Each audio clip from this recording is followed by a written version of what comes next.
Russia Ukraine యుద్ధం మరో స్థాయికి చేరుకుందనటంలో సందేహం లేదు. అయితే ఇది ముగింపునకు వచ్చే ముందు మరిన్ని ఆందోళనకర పరిస్థితులు కనిపిస్తున్నాయి. చాలా నియమ నిబంధనల మధ్య ఉక్రెయిన్ దూకుడుగా వ్యవహరించలేదు, అలాగని రష్యాను అడ్డుకోకుండా ఉండలేదు. ఇలాంటి వాతావరణంలో యుద్ధం తన రూపం మార్చుకున్నట్లు కనిపిస్తోంది. రహస్య వ్యూహాలతో రెండు దేశాలు కొత్త ఆయుధాలను తయారు చేసుకుంటున్నాయి. ఏది ఏమైనా గెలుపు తమదే అనే ధీమాలో ఇరు వర్గాలు విశ్వాసంలో ఉన్నారు.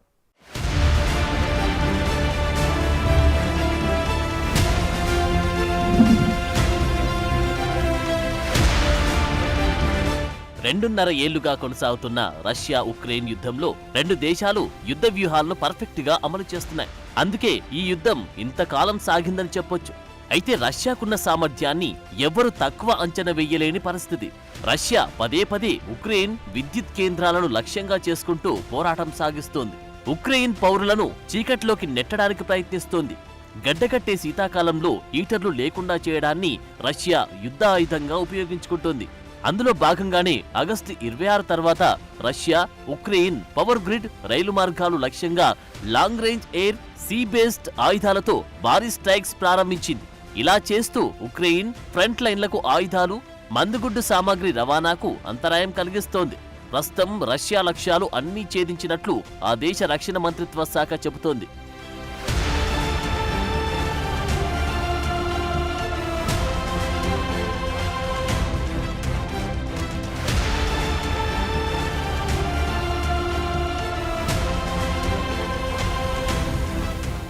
రష్యా ఒక రాత్రిలో ఉక్రెయిన్ అంతటా పవర్ గ్రిడ్లను లక్ష్యంగా చేసుకుని భారీ క్షిపణి, డ్రోన్ దాడులను మొదలుపెట్టిన తర్వాత జెలెన్స్కీ తన పాశ్చాత్య భాగస్వామ్యుల సహాయాన్ని త్వరగా అందివ్వాలని కోరారు. మిత్రదేశాల నిర్ణయాత్మక చర్యకు సమయం ఆసన్నమైందని పేర్కొన్నారు. భవిష్యత్తులో రష్యా డ్రోన్లు, క్షిపణులను నాశనం చేయడానికి ఉక్రెయిన్కు సహాయం చేయాలని యూరోపియన్ ఎయిర్ ఫోర్స్కు పిలుపునిచ్చారు. యూరోపియన్ ఎయిర్ ఫోర్స్ ఉక్రెయిన్ F-16లతో పాటు ఇతర వైమానిక రక్షణ వ్యవస్థలతో కలిసి పనిచేస్తే ప్రజల ప్రాణాలను రక్షించడానికి అవకాశం ఉంటుందని జెలెన్స్కీ తెలిపారు. అయితే ఈ ఐక్యత ముందుగా మిడిల్ ఈస్ట్లో నిరూపించబడితే అది ఐరోపాలో కూడా పనిచేయాల్సి ఉంటుంది. అందుకే ఈ గ్యాప్లో అమెరికా, బ్రిటన్, ఫ్రాన్స్ ఇతర భాగస్వామ్యులకు రష్యాను అరికట్టడంలో సహాయం చేయమని జెలెన్స్కీ పదే పదే విజ్ఞప్తులు చేస్తూనే ఉన్నారు.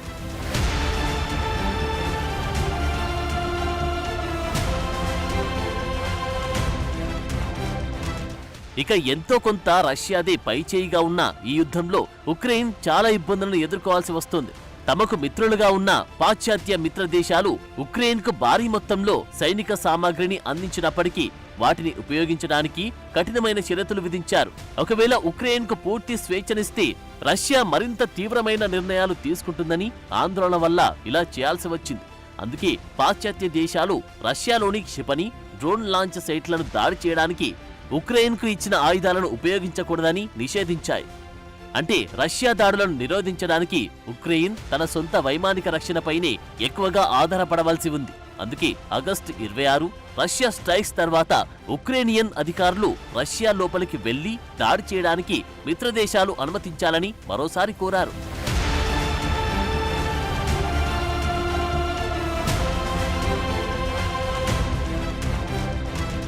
ఇక యుద్ధ భూమిలో ప్రస్తుత పరిస్థితిపై అగ్రరాజ్యం అమెరికా అధ్యక్షుడు జో బైడెన్ స్పందించారు. తాజాగా ఉక్రేనియన్ నగరాలు, ఇంధన మౌలిక సదుపాయాలపై రష్యా దాడులను దౌర్జన్యం అని అభివర్ణించారు.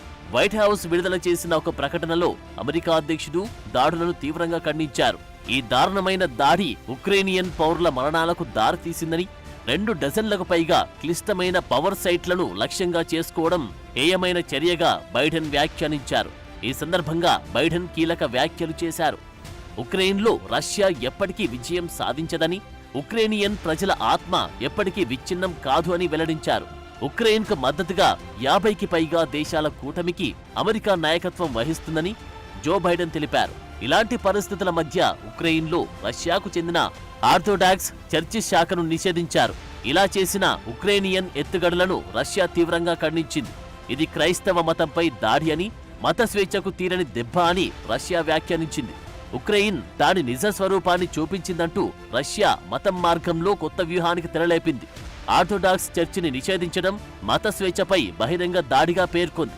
రష్యాతో అనుసంధానించబడిన ఉక్రేనియన్ ఆర్థోడాక్స్ చర్చిని నిషేధించడానికి ఉక్రేనియన్ చట్టసభ సభ్యులు గత వారం పాటు వేసిన తర్వాత ఈ పరిణామం చోటు చేసుకుంది.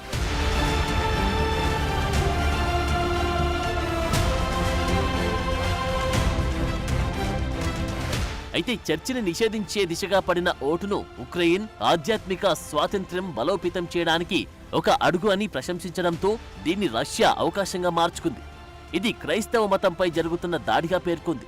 అలా అయితే ఇలా ప్రచారం చేయడం, గూఢాచారులకు ఆశ్రయం కల్పించడం ద్వారా రష్యా యుద్ధాన్ని ప్రోత్సహిస్తుందని ఉక్రెయిన్ ఆరోపిస్తుంది. ఇక ఉక్రేనియన్లలో ఎక్కువ మంది ఆర్థోడాక్స్ క్రైస్తవులు కాగా స్వతంత్రంగా నడిచి ఆర్థోడాక్స్ చర్చ్ ఆఫ్ ఉక్రెయిన్ మధ్య చీలిక ఎప్పటినుంచో ఉంది. దీనికి 2019లో ప్రపంచ ఆర్థోడాక్స్ ఇండెక్స్ కూడా గుర్తించింది. అయితే రష్యా 2022లో ఉక్రెయిన్పై దాడి చేసిన తర్వాత ఉక్రెయిన్ ఆర్థోడాక్స్ చర్చ్ రష్యా నుంచి దూరం కావడం ప్రారంభించింది. ఈ సంస్థకు విదేశాల్లోని ఇతర ఆర్థోడాక్స్ చర్చి శాఖలతో సంబంధాలు లేవని తిరస్కరించింది. అటు రష్యా కూడా తమ దేశంలోని ఆర్థోడాక్స్ చర్చి పెద్దలు కొందరిపై నేరారోపణలు వేసి దర్యాప్తు చేస్తోంది.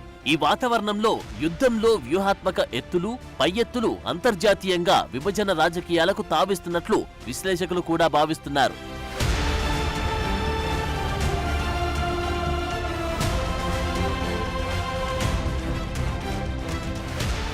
మరోవైపు ఉక్రెయిన్పై రష్యా దాడిని ఎదుర్కోవడానికి అత్యంత రహస్య ఆయుధంగా ఒక వ్యవస్థ నడుస్తున్నట్లు నిఘా వర్గాలు అనుమానం వ్యక్తం చేస్తున్నాయి. సోషల్ మీడియాలో జరుగుతున్న ప్రచారం ప్రకారం ఉక్రేనియన్ పౌరులతో ఒక రహస్య నెట్వర్క్ రష్యా కేంద్రంగా రహస్య కార్యకలాపాలను ప్రోత్సహించడానికి ప్రయత్నిస్తున్నట్లు వార్తలు వస్తున్నాయి. ఈ గ్రూప్ రష్యన్ లైన్ల వెనుక జీవిస్తూ పోరాటం చేస్తుందని అనుకుంటున్నారు. ఉక్రేనియన్ ప్రత్యేక దళాలచే నిర్వహించబడుతున్న ఈ ప్రతిఘటన ఉద్యమం నానాటికి పెరుగుతోందని దానికి సంబంధించిన ఓ కమాండర్ చెప్పినట్లు నివేదికలు వస్తున్నాయి. ఇందులో పెద్దలు, యువకులు, మగ, ఆడ ఉక్రెయిన్కు విధేయులుగా ఉన్న ఎవరైనా చేరవచ్చంటూ ఆహ్వానం అందుతున్నట్లు తెలుస్తోంది.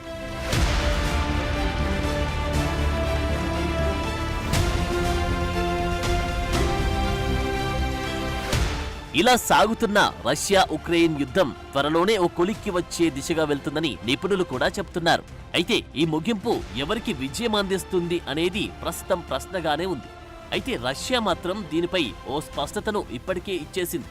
రష్యాకు ఓటమంటూ ఖాయమైతే అది యూరప్, అమెరికాల విధ్వంసానికి పాదులు వేసినట్లేనని వార్నింగ్ ఇచ్చింది. ఈ పరిస్థితుల మధ్య భవిష్యత్తులో యుద్ధం ఏ రూపం తీసుకుంటుందో అనే ఆందోళన మాత్రం అందరిలోనూ ఉంది.